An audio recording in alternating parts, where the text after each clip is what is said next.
Train ভাড়া বাস ভাড়ার থেকে 60% বেশি হলে বাস ভাড়া ট্রেন ভাড়ার থেকে শতকরা কত কম? দেখো, যদি ট্রেন ভাড়া বাস ভাড়ার থেকে 60% বেশি বলেছে, তাহলে আগে বাস ভাড়াটা ধরে নিচ্ছি 100 টাকা। তাহলে ট্রেন ভাড়া কত হবে না? 60% বেশি, 60% 160% মানে কত? 60। তাহলে 100 + 60 160 টাকা হচ্ছে ট্রেনের ভাড়া। এবারে কি বলেছে না, বাস ভাড়া ট্রেন ভাড়ার থেকে শতকরা কত কম। তাহলে এখান থেকে এটা পার্থক্য কত? 60 টাকার হচ্ছে। তাহলে কত কম হচ্ছে না? 60/160। কারণ 160-এর থেকে কত কম দেখতে হবে, তাহলে 60/160 ইন্টু 100%। পার্সেন্ট করার জন্য 100 দিয়ে গুণ করতে হবে। 0 0 কেটে দাও, 2 3 2 8 4 2 4 25। তাহলে এটা ইকুয়ালস টু কত হচ্ছে? 75/2% বা 37.2%। অপশান ডি হয়ে যাচ্ছে অ্যান্সার। এর আরও একটা শর্ট ট্রিক্স আছে। শর্ট ট্রিক্সটা কীরকম? এখানে কি বলেছে দেখো, 60% বেশি হয়েছে প্রথমে, আমরা 60টাকে প্রথমে লিখে নিলাম। এরপরে কি বলেছে? বাস ভাড়া ট্রেন ভাড়ার থেকে শতকরা কত কম। তাহলে 60, একটু নিচে লিখছি, প্রথমে কি করব? 60/100 + 60 ইন্টু 100%। এটাকে কাটাকাটি করলে দেখো 37.2 এটাই আসবে, মানে 60/160। এখানে এসেছিলো 60/160 ইন্টু 100। আমাদের ডাইরেক্ট এটা করা হয়ে যাচ্ছে, মানে যেটা বেশি বলছে, যত পার্সেন্ট বেশি হয়েছে ওইটাই করব। That is 60/100 + 60, that is 160 into 100%। তাহলে ডাইরেক্ট অ্যান্সার পেয়ে যাব। নেক্সট দেখো, নেক্সট কি বলেছে দেখো, 160-এর 15%-এর সঙ্গে কত যোগ করলে যোগফল 240-এর 25%-এর সমান হবে। দেখো, প্রথমে আমরা কি করব? 160-এর 15% কত হচ্ছে বের করো। 160-এর 15% 160 ইন্টু 15/100। 0 0 কেটে দাও, 5 3 5 2 2 8, দ্যাট ইজ 24। আরেকটা কি বলেছে? 240-এর 25%, 25% 25/100 লিখতে পারো, বা 1/4 লিখতে পারো। 25 4 4 60। তাহলে এটা পেলাম 24, আর এটা কত পেলাম? 60। আমার কি বলেছে?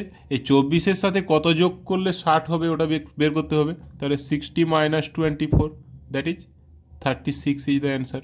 Option B is the answer.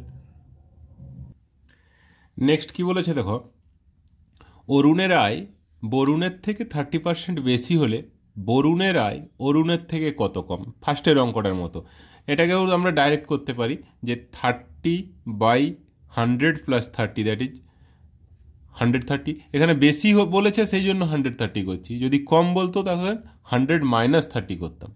তাহলে এখানে যেহেতু বেশি বলেছে, 30/100 + 30 ইন্টু 100%।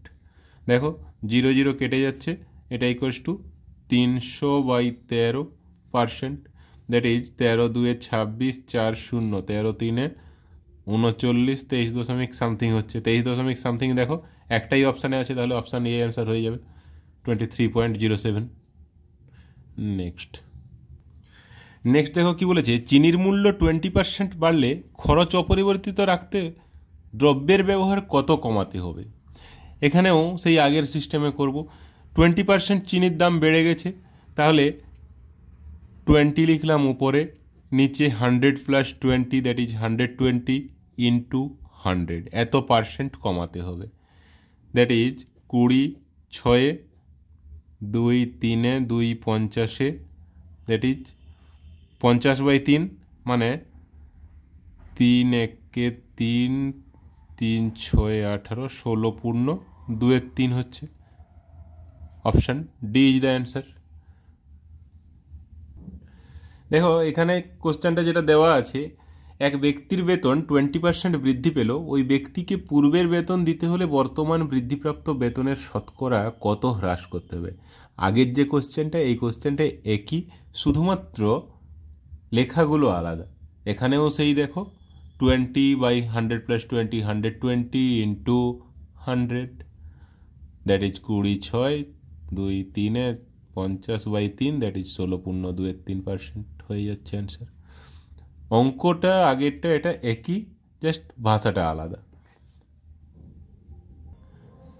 নেক্সট দেখো কি বলেছে, এক ব্যক্তির বেতন প্রথমে 20% বেড়ে পরে 20% কমে গেল, মোটের উপর তার বেতন কত পরিবর্তন হলো।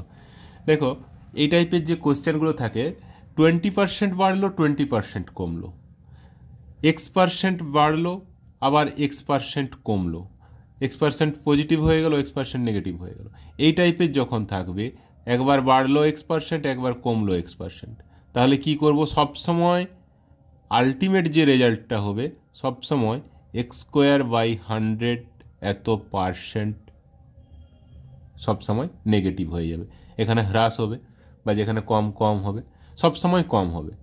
ঠিক আছে, এখানে কি আছে, 20 আছে দুটোতেই, দ্যাট ইজ 20² মানে ডাইরেক্ট লিখে দিচ্ছি 400/100% লস বা হ্রাস যাই থাক, 0 0 কেটে গেলে তাহলে কত হচ্ছে 4%, এখানে হ্রাস আছে তাহলে অপশান সি 4% হ্রাস হবে।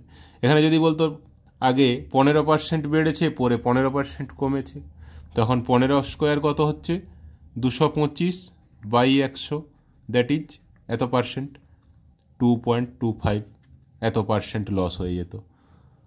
সবসময় লস হবে, x²/100% লস হবে সবসময়। নেক্সট দেখো কি বলেছে, কেরোসিন তেলের মূল্য পরপর দুবার 20% ও 30% বৃদ্ধি হলে মোটের উপর শতকরা বৃদ্ধি কত। দেখো এই টাইপের যখন দুবার হয়, সাকসেসিভ ডিসকাউন্ট বা সাকসেসিভ ইনক্রিমেন্ট যেটা হয়, এই টাইপের যখন কোশ্চেন থাকবে একটা সূত্র আছে, প্রথমে যদি X% বাড়লো পরের Y% বাড়লো, বা প্রথমে X% বাড়লো পরে Y% কমলো, এই টাইপের যখন থাকবে তখন কি হবে, দেখো এখানে কি বলেছে দুটোই বৃদ্ধি, যখন দুটো বাড়বে তখন সূত্রটা হচ্ছে x+y + xy/100 এত পার্সেন্ট বাড়বে।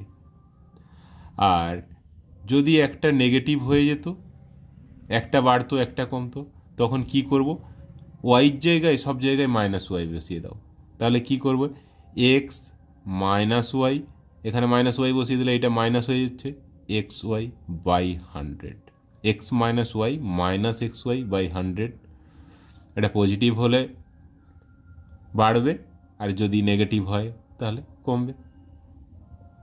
আর দুটোই যদি নেগেটিভ হয় তখন কি করব, ধরো দুটোই লস হচ্ছে, সেক্ষেত্রে এইগুলো দুটোই মাইনাস হচ্ছে, দ্যাট ইজ -x - y মাইনাসে মাইনাসে +xy/100 এত পার্সেন্ট। ঠিক আছে, এটাকে পুরোটাই মাইনাস হয়ে যাচ্ছে, তাই মাইনাসটাকে আমরা যদি কমন নিয়ে নিই, x+y -xy/100 এত পার্সেন্ট। এই চারটে জিনিস হয়, কিন্তু আমরা একটাই যদি মাথায় রাখি তাহলে সবগুলো হয়ে যাবে, x+y + xy/100 একটা মাথায় থাকলে সবগুলো হয়ে যাবে। যেটা নেগেটিভ হবে সেটাকে, মানে যেটা লস বা হ্রাস এই টাইপের যখন থাকবে, যখন কমে যাচ্ছে তখন প্লাসের জায়গায় মাইনাস বসিয়ে দেবো, তাহলে হয়ে যাচ্ছে। এবারে এই সূত্র দিয়ে আমি আগে এই অঙ্কটা করে দেখাচ্ছি, এরপরে আরেকটা জিনিস দেখাবো, যেটা সূত্র যদি মাথায় না থাকে, ভুলে যদি যাই, সূত্র মনে না থাকলে তখন কি করব। দেখো আগে এই সূত্র দিয়ে আগে করে নিই, তারপরে বলছি ওটা। আমাদের সূত্রটা কি ছিল, x+y + xy/100, তাহলে আমি এখানে সূত্র বসিয়ে দিলে কি হচ্ছে, 20 + 30 + 20 × 30/100 এত পার্সেন্ট, সবগুলো যেহেতু পজিটিভ বৃদ্ধিই হবে। এক্ষেত্রে এটার থেকে আমরা কি করছি, 20 + 30 কত, 50 প্লাস 0 0 কেটে দাও, 0 0 কেটে দাও, 2 × 3 6, দ্যাট ইজ 56% হয়ে যাচ্ছে অ্যান্সার অপশান সি। এবারে আরেকটা জিনিস দেখো, যদি আমার সূত্র মনে না থাকে তখন কিভাবে করব। সূত্র যদি মনে না থাকে, প্রথমে ধরো এটা 100 টাকা দাম ছিল, 20% বেড়েছে, 20% বাড়া মানে 120% মানে কত, 20, তাহলে 100 থেকে 20 বাড়লে কত হচ্ছে 120। এবারে কি বলছে 30% বেড়েছে। 120 30% কত? 36 না?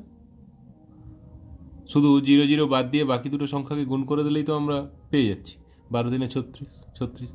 তাহলে এটা 120 থেকে 36 বাড়লে কত হচ্ছে? 156। তাহলে 100 থেকে 156 কত বেশি হচ্ছে? 56 বেশি হচ্ছে। That is 56%। অপশান সি হয়ে যাচ্ছে অ্যান্সার। কি এটা ভালো লাগছে না সূত্রটা?